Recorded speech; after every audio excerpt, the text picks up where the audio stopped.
Okay, law of reflection पढ़ेंगे। इसके पहले थोड़ा बीम को टाइप भी हम लोग देख लेंगे। तो ये पहले तो रिफ्लेक्शन समझ गए। एक चीज़ आपको बताएं हम लोग तो ये तो बताए कि बीम ऑफ लाइट क्या होता है। तो बीम ऑफ लाइट, जब ए बंडल ऑफ रे को हम लोग बीम ऑफ लाइट कहते हैं ना, बीम ऑफ लाइट। अच्छा, ये जो बीम ऑफ लाइट है इसका 3 कैटेगरी में है। अगर रे ऑफ लाइट, बहुत सारा रे ऑफ लाइट आ रहा है और एक जगह मिल रहा है ना, तो इसको हम लोग कहेंगे कन्वर्जेंट बीम ऑफ लाइट। क्या कहेंगे? Convergent beam of light. अच्छा, अगर वो पैरेलल जाए, उसके बीच का डिस्टेंस अगर इक्वल हो, तो इसको हम लोग पैरेलल बीम ऑफ लाइट बोलेंगे। ठीक है। अगर एक जगह से रे ऑफ लाइट स्प्रेड हो, फैले, तो इसको हम लोग कहते हैं divergent beam of light. Convergent, एक जगह मिले, अगर सब पैरेलल है तो पैरेलल बीम ऑफ लाइट। अगर एक जगह से रे ऑफ लाइट फैलता है तो हम लोग उसको कहेंगे डाइवर्जेंट बीम ऑफ लाइट, है ना। तो बेसिकली हम लोगों ने जो बेसिक, बहुत सारे बेसिक चीज़ है वो समझे हैं। अब हम लोग पढ़ेंगे law of reflection. Law of reflection क्या है? ये जो लाइट रिफ्लेक्ट होता है, ये कुछ रूल्स को फॉलो करता है, कुछ सर्टेन रूल्स को फॉलो करता है, जिसको हम लोग लॉ ऑफ रिफ्लेक्शन कहते हैं।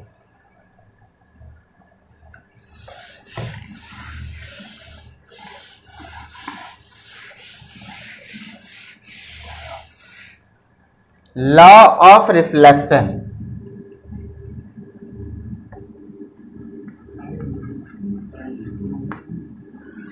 ध्यान दीजिए, लॉ ऑफ रिफ्लेक्शन। देखिए, इसके लिए भी कुछ बेसिक चीज समझना है, जैसे इंसिडेंट रे, रिफ्लेक्टेड रे, नॉर्मल, है ना। जैसे ये देखिए,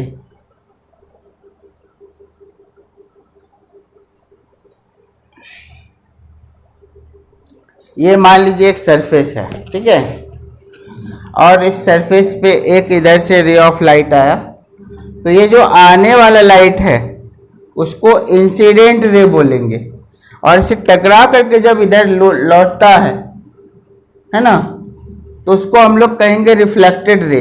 और जिस पॉइंट पे इंसिडेंट हुआ वहां पे, उस जगह पे कोई प्लेन ले, उस पे जो 90 डिग्री एंगल बनाएगा, राइट एंगल जो बनाएगा, उसको हम लोग कहेंगे नॉर्मल।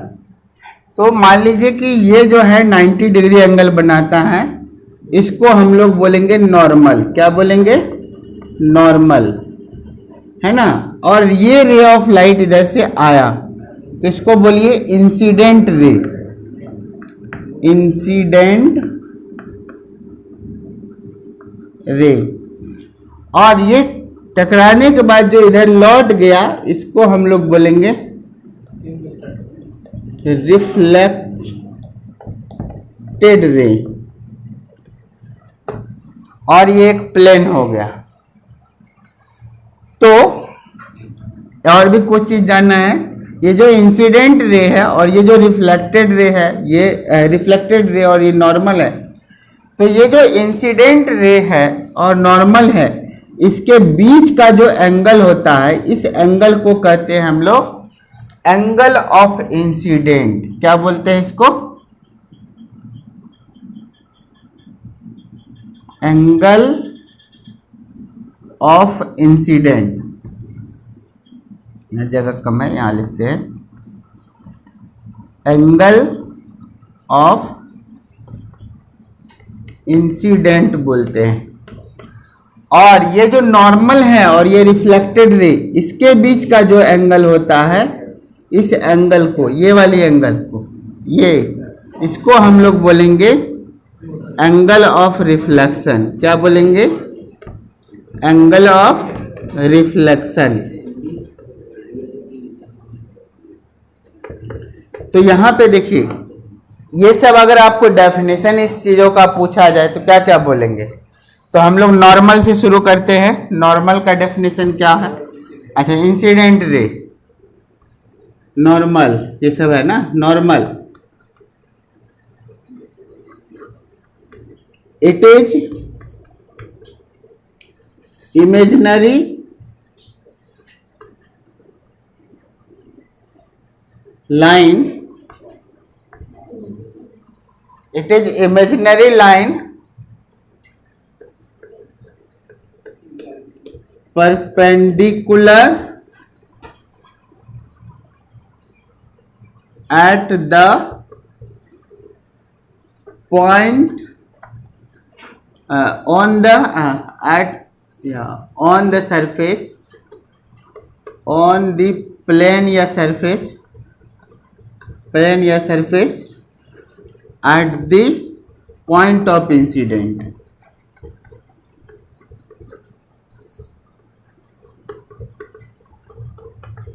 देखिए क्या है, जहां पे ये रे ऑफ लाइट आया, जिस पॉइंट पे, उस पॉइंट पे जो प्लेन है, उस प्लेन, देखिए उस प्लेन पे ये परपेंडिकुलर है। और ये जो है ये नॉर्मल हो गया। इंसिडेंट रे, जो रे आ रहा है उसको हम लोग इंसिडेंट रे बोलेंगे।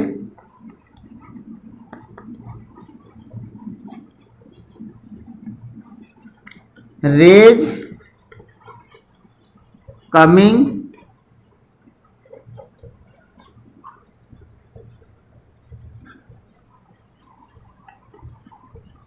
towards the surface, rays coming toward the surface is called incident ray।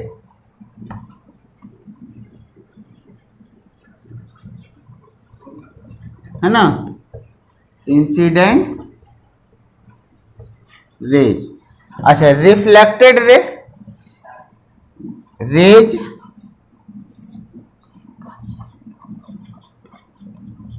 Reflected rays, हाँ, rays moving away from the surface, from the surface after hitting, है ना। तो ये हो गया रिफ्लेक्टेड रे। तो इंसिडेंट रे, रिफ्लेक्टेड रे हो गया, नॉर्मल हो गया। अब है एंगल ऑफ इंसिडेंट। तो एंगल ऑफ इंसिडेंट का क्या कहेंगे हम लोग? Angle between incident ray and normal, short में एंगल बिटवीन, हाँ, इंसिडेंट रे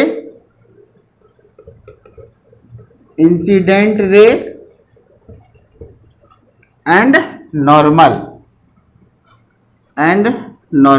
ठीक है।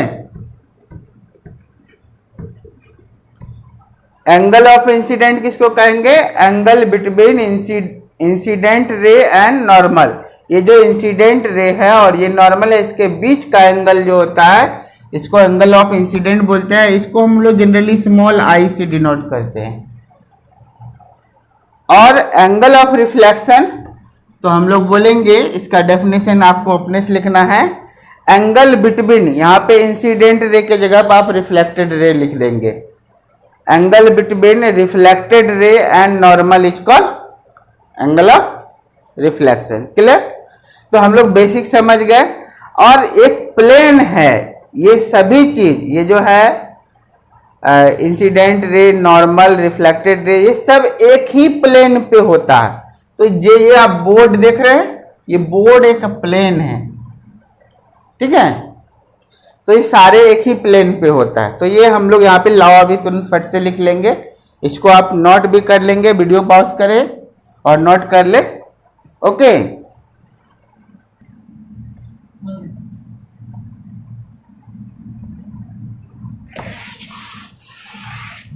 तो देखिए अब है लॉ ऑफ रिफ्लेक्शन, जो इसके लिए बेसिक चीज था। तो पहला लॉ ऑफ रिफ्लेक्शन क्या कहता है? फर्स्ट लॉ ऑफ रिफ्लेक्शन, जी ये जो है एंगल ऑफ इंसिडेंट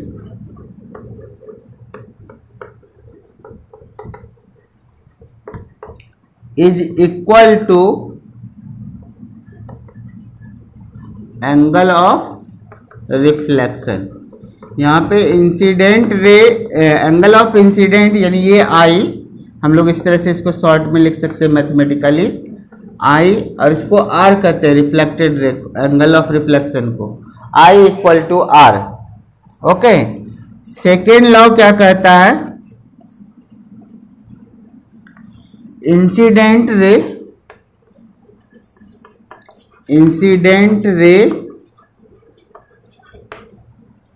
रिफ्लेक्टेड रे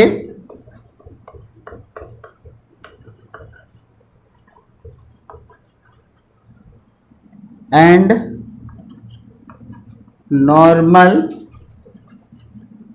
लाइज इन सेम प्लेन। ध्यान दीजिएगा, ये बहुत ही इंपॉर्टेंट बात है, हम लोग समझे इसको कि कैसे होता है। जैसे देखिए ये एक पेज है, ये एक प्लेन है, तो इंसिडेंट रे, रिफ्लेक्टेड रे और नॉर्मल तीनों एक ही प्लेन में है। हर प्लेन को अगर आप पेज को एक प्लेन मान लीजिए, तो मतलब कि देखिए प्लेन कैसे हो सकता है? जैसे यहाँ पे बहुत सारा पेज है, देखिए ऐसे हम फोल्ड करते हैं, इसमें ढेर सारा पेज है, तो हर पेज एक तरह का प्लेन रिप्रेजेंट कर रहा है, हर पेज एक प्लेन रिप्रेजेंट कर रहा है। मतलब कि जैसे कि एक लाइन है यहाँ पे, तो यहाँ से ऐसे करके ऐसे करके ऐसे करके, मतलब ऐसे फिर ऐसे ऐसे, अनगिनत इन्फिनाइट नंबर ऑफ प्लेन है, तो ये तीनों एक ही प्लेन में होगा चाहे जहाँ हो। Angle of incidence, reflected ray and normal lies in same plane, ये दो लॉ ऑफ रिफ्लेक्शन है, और हम इसी के बेसिस पे अब image formation in plane mirror आपको बताएंगे। प्लेन मिरर में इमेज कैसे बनता है और उसका प्रॉपर्टी क्या है ना? How to draw the image in plane mirror.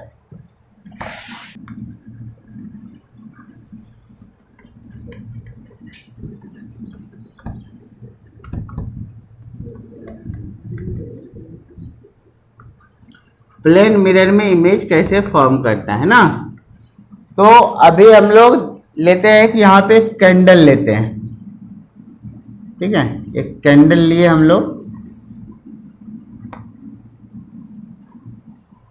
और ये कैंडल जो है,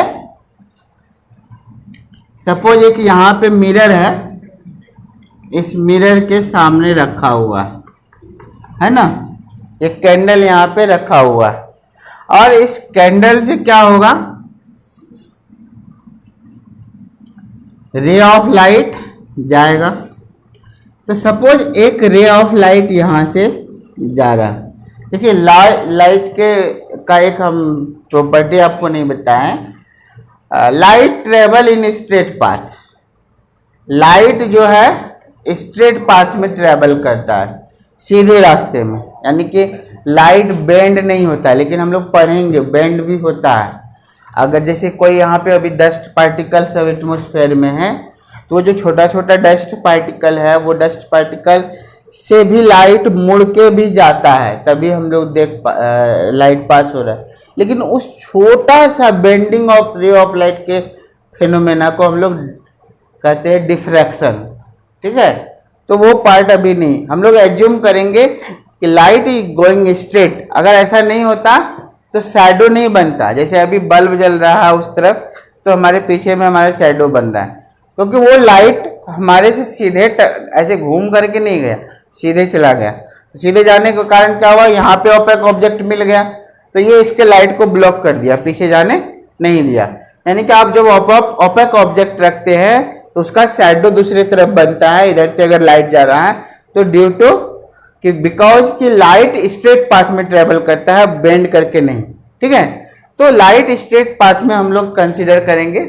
मान लीजिए इस पोर्शन से एक रे ऑफ लाइट यहां से गया। अब लॉ ऑफ रिफ्लेक्शन क्या कहता है कि इंसिडेंट रे, इस रे पे मान लीजिए कि ये नॉर्मल है, ठीक है, सॉरी ये इंसिडेंट रे है, और इस सरफेस के इस पॉइंट पे यहाँ पे ये नॉर्मल है। तो ये लॉ ऑफ रिफ्लेक्शन अगर फॉलो करेगा तो जितना एंगल इधर बना रहा है उतने ही एंगल से ये इधर क्या होगा, रिफ्लेक्ट होगा ना, I इक्वल टू R। अब यदि आप एक रे आप इधर से ले लेते हैं तो ये अगर 90 डिग्री से आया, यहाँ पे नॉर्मल भी हो गया ये, तो ये 90 डिग्री से आया तो 90 डिग्री से रिफ्लेक्ट भी होगा, यानी कि ये लाइट जिस एंगल से इंसिडेंट हुआ उसी से लौट रहा है। आई से आया तो आई से रिफ्लेक्ट, अगर 90 से आया तो 90 से रिफ्लेक्ट, यानी इसी पाथ से लौट जाएगा। तो इन दोनों रेज को, ये जो रिफ्लेक्टेड रे है और ये भी रिफ्लेक्टेड रे है, इसको अगर हम लोग पीछे की तरफ बढ़ाएंगे तो ये कहीं ना कहीं हमको मिलता हुआ नजर आएगा, है ना। इसलिए हम लोग इसको डॉटेड लाइन से ड्रॉ कर रहे हैं।